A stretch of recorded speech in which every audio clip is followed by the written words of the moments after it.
नमस्कार दोस्तों, आत्मज्ञान चैनल में आपका स्वागत है।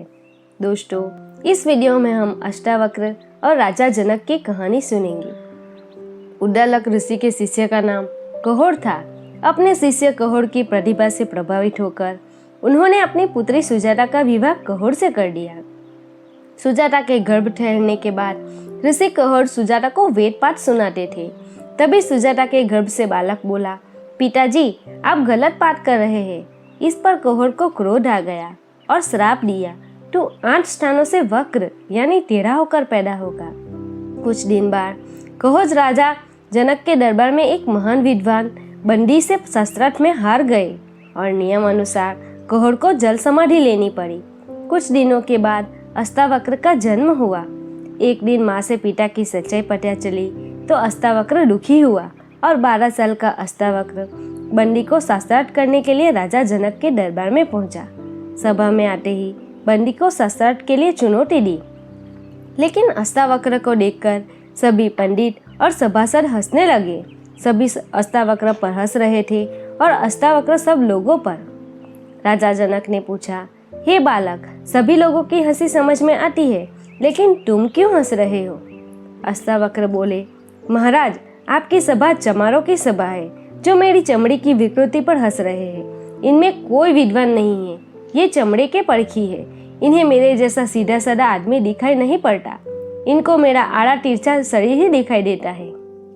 हे राजन, मंदिर के टेढ़े होने से आकाश टेढ़ा नहीं होता है और घड़े के फूटे होने से आकाश नहीं फूटता है।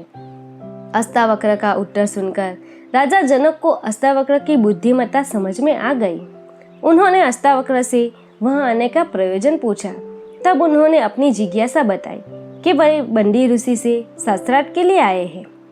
राजा जनक जो भी बंदी ऋषि से शास्त्रार्थ के लिए आता था उसकी पहले स्वयं परीक्षा लेते थे और जो उनकी परीक्षा में सफल होता था उसे ही बंदी ऋषि से शास्त्रार्थ के लिए भेजा जाता था।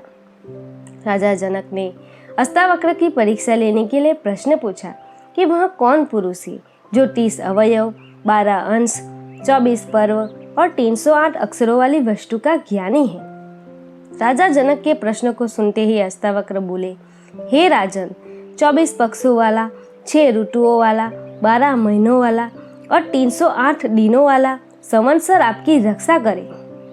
अष्टावक्र से सही उत्तर सुनकर राजा जनक ने फिर एक प्रश्न किया कि वह कौन है जो सुप्तावस्था में भी आंख बंद नहीं करता है, जन्म लेने के बाद भी चलने में असमर्थ होता है, और कौन हृदय विहीन है और तेजी से बहने वाला कौन है? अष्टावक्र ने उत्तर दिया कि हे राजन, सुप्तावस्था में मछली अपनी आंखें बंद नहीं करती, जन्म लेने के बाद भी अंधा चल नहीं सकता, पत्थर हृदयहीन होता है और नदी तेजी से बहती है। अष्टावक्र के उत्तर से राजा जनक प्रसन्न हुए और उन्हें बंदी ऋषि के साथ शास्त्रार्थ के लिए अनुमति दे दी। इसके बाद शास्त्रार्थ में बंदी की हार हुई। अष्टावक्र ने बंदी को जल में डूबने का आग्रह किया। बंदी बोला, मैं वरुण पुत्र हूँ और सब हारे ब्राह्मणों को पिता के पास भेज देता हूँ। मैं उनको वापस बुला लेता हूँ। सभी हारे हुए ब्राह्मण वापस आ गए। इनमें अष्टावक्र के पिता कहोड़ भी थे। इसके बाद राजा जनक ने अष्टावक्र को अपना गुरु बना लिया और उनसे आत्मज्ञान प्राप्त किया। राजा जनक और अष्टावक्र के इस संवाद को अष्टावक्र गीता के नाम से जाना जाता है। दोस्तों, जैसे आभूषण के पुराने या कम सुंदर होने से सोने की कीमत कम नहीं होती है, वैसे ही शरीर की कुरूपता से आत्म तत्व कम नहीं होता। कभी किसी व्यक्ति के शरीर की सुंदरता को देखकर प्रभावित या किसी की कुरूपता को देखकर घृणा नहीं करनी चाहिए, क्योंकि शरीर तो हाड़ मांस से बना है। देखना है तो उसका ज्ञान, प्रेम और दिव्यता देखो। दोस्तों, अगर आपको मेरा वीडियो पसंद आए तो मेरे चैनल को सब्सक्राइब कीजिए, वीडियो को लाइक और शेयर कीजिए। धन्यवाद।